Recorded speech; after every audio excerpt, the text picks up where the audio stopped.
you are going to meet the OG guest of the Mastering Social Media for Schools podcast. That's right, Peg Mannion, APR, my dear, dear friend from Illinois. She is sharing what she shared as the case study for chapter 4 of my new book, Social Media for Schools. Peg broke down pages you'll run. And she is going to talk about the approach that they take in their 8,000 students in 4 different high schools. She is going to share how they run social media, and she gives great advice. You guys are really going to want to lean in to what Peg has to share. And I'd really like you afterwards to reflect on, hey, how does this apply to me? Should I be doing something different? Should I maybe take away a platform, which is totally fine, by the way. Remember, my byline in the book is keeping your sanity. Maybe it's time that you take a look at that. So I'm very excited. This is another chapter from the first section of my book, which is all about systems. We talked about starting at the top, social media policy, purpose and goals, and now we're talking about the pages you'll run. So excited for you to learn. And I hope that you have picked up your book already. If you haven't, there's still time to grab it and dig in before the school year starts.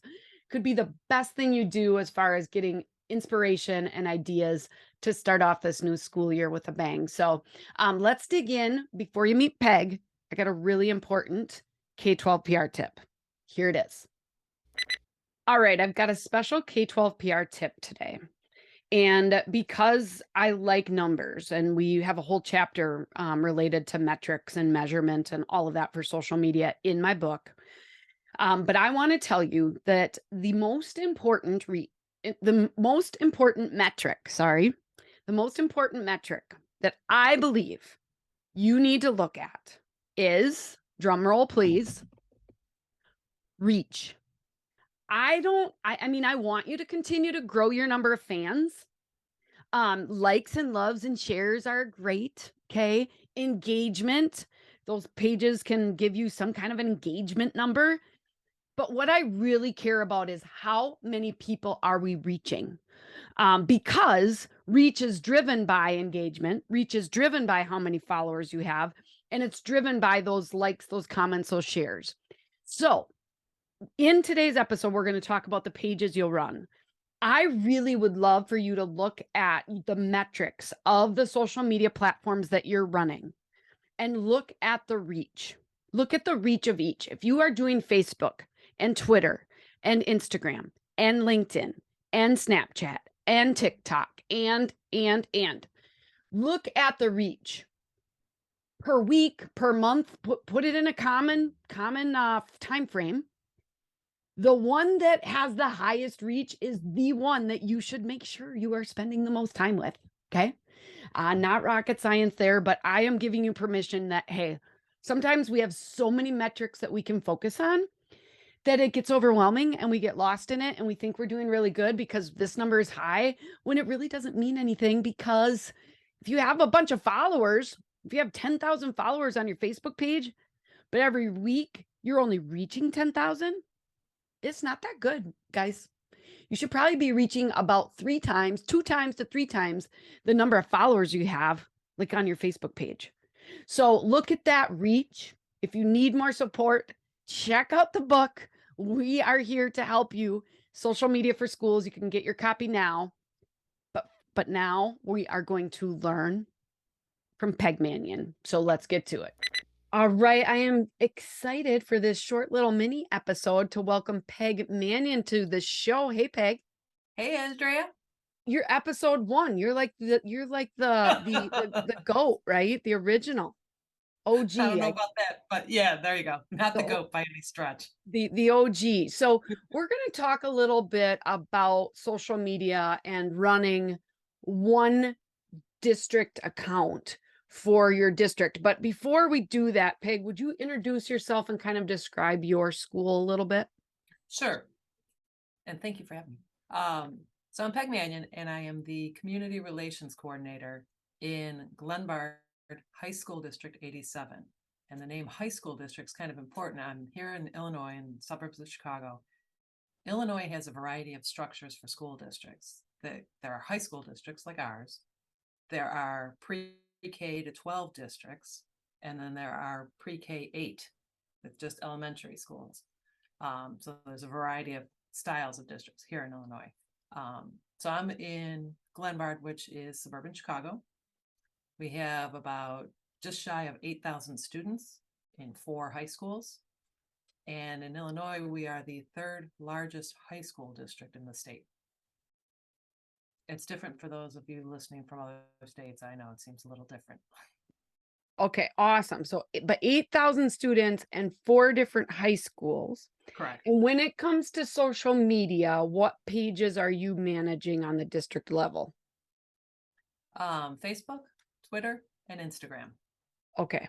So you got Facebook, Twitter, Instagram for the district. You're Mhm. representing all 4 of those high schools. And you have made the conscious decision not to have those high schools have individual Facebook pages, or do they have their own Instagram pages or Twitter accounts? How does it all work? Lay it out for me. Sure, I'll break it down for you. Facebook, there is one Facebook page for Glenbard, and it's a district account, and it celebrates students and staff from all 4 high schools. Like right now, this time of year, when we're recording this, we have students named National Merit semifinalists, right? So we have kids from all of our schools. They're all listed in one post. So one Facebook account. Twitter and Instagram, a bit different. We have a variety of Twitter accounts and Instagram accounts. And let's talk Instagram for a sec. So, for example, there's all sorts of accounts for a school's dance team or student council or a variety of sports, a variety of student clubs and activities. They are managed by employees. Students participate in providing content. For example, maybe they submit it through a Google Doc, right? And they get approval, and then the employee posts it on that school-related Instagram.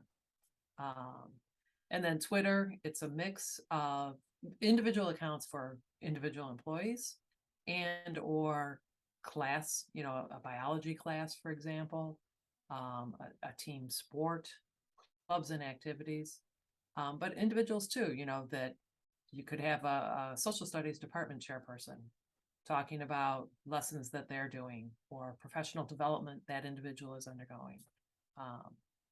But going all the way back to Facebook, just one Facebook for the entire district. Okay, so like I'm talking to the ideal person right now, Peg, because this is like what I preach, right?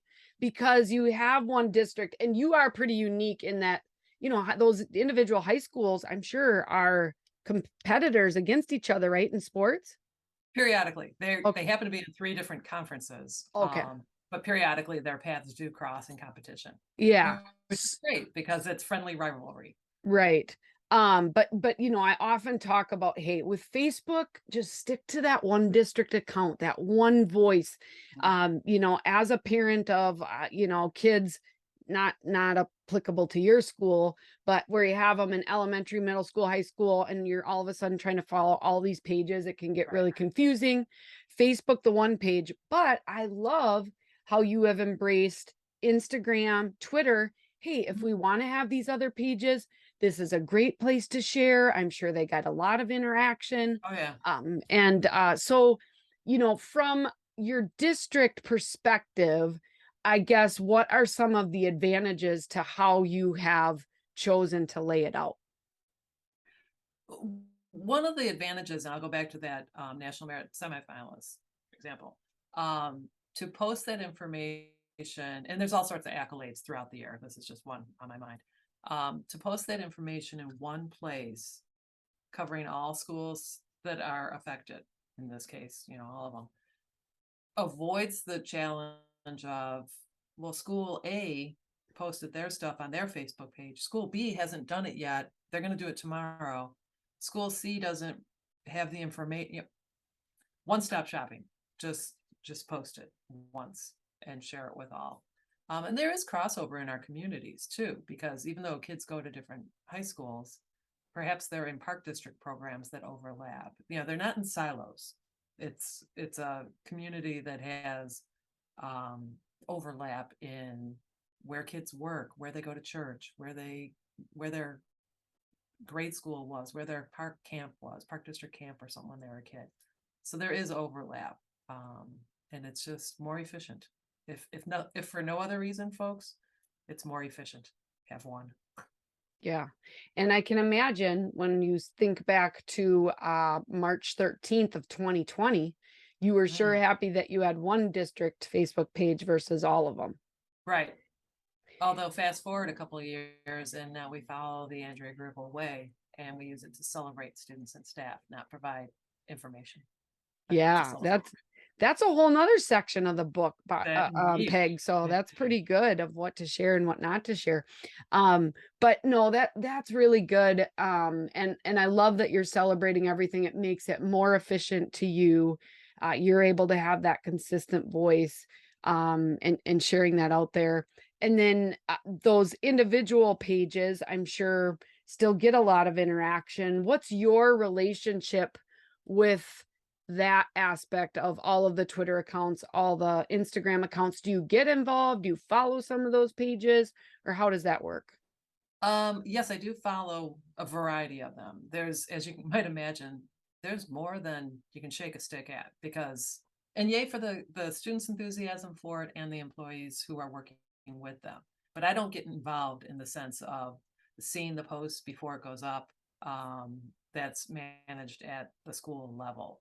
Um, but the some of the protocols we work with in our schools, we have assistant principals for student services, and they oversee clubs and activities. And we work with them early on to say, okay, here's some protocols to follow. For that example of, hey, you can have a takeover, say for Instagram, but you don't have the student have the password to that Instagram account. You have them submit it, and it's worked well using Google Docs. They submit the graphic, they submit the text to accompany it, and they're sending it to their club sponsor, say student council as an example, the adult sponsor of that. Hey, here's a submission. Is this okay? And then yay or nay, but helping the staff understand some of those protocols and those practices that are best for students and adults alike. Yeah. And I can imagine, just like you said with your merit scholar example, because many of the folks listening and thinking about this are like, oh, we need all these individual pages. And again, for really big districts, when you are like you're kind Yeah. of at the magic number of 8,000, when if you have 30,000 students in your school Yeah. district, you're probably going to have different Facebook pages, okay? Right. Um, but if you had each of the high schools that had each of their own Facebook pages, a couple of your schools, Peg, would be rock stars, right? Mhm.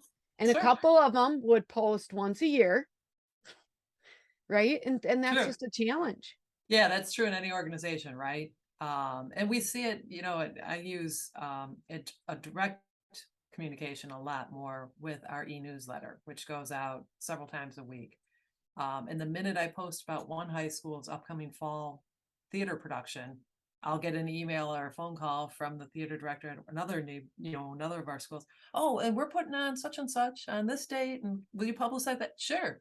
It for those that are into it, it feeds that friendly competition of, well, what about us? Right. So with social media, the same. You would have some folks that would do that, and other folks who, for whatever reason, that's just not their deal. Yeah. And then the other thing is with Facebook, that's where the most drama shows up. Would you agree? Yes, ma'am. So how many Facebook pages do you want out there Ugh. for your school district? You kind of want the trained professional, as in, yourself, Mhm. Thanks. responsible for dealing with that, right? Yes, yes, because we've all witnessed this in the past couple of years, and nobody needs any more drama. So I would avoid that at all stakes. Yeah, so that is just one other reason. So, well, thanks for popping in, Peg, for this quick little episode. Peg's story is going to be actually featured in the book, and I hope you guys all check it out. But this is just one reason why you should really think about those pages that you run for your school. So, thanks so much for joining us, Peg. You're welcome. Thanks for leading us in all this. All right, we'll see you guys next time. Bye bye. Bye.